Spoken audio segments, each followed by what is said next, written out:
Crucial pieces of history about the Underground Railroad are being unearthed, literally, in a field in southern Ontario.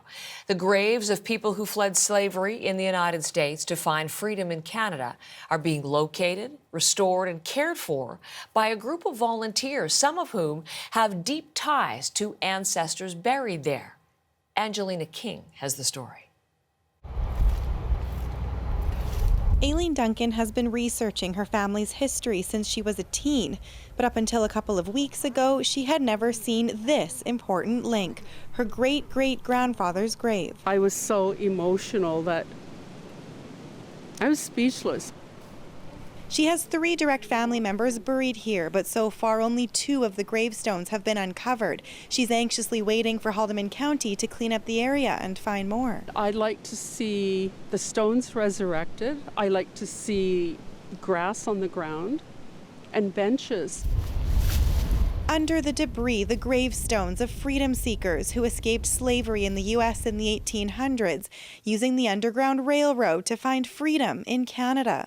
Famed slavery abolitionist Harriet Tubman led hundreds of them through that secret passage. One of her nieces was laid to rest here. Local historians say 10 others were buried at this cemetery, but believe there's more. So far, 7 gravestones have been uncovered, but while we were working on this story, we actually found an 8th. This here is Harriet Tubman's nephew through marriage. The cemetery is on private land and isn't easy to get to, but a group of volunteers and descendants has been advocating to make it accessible and restore it. They deserve respect, and from a broader societal point of view, recognizing that they were here and that they helped build our society is deeply important. Haldimand County is in the process of acquiring the land and has budgeted $100,000 to clean up the cemetery, validation for some descendants. The fact that our family survived and are worth being recognized.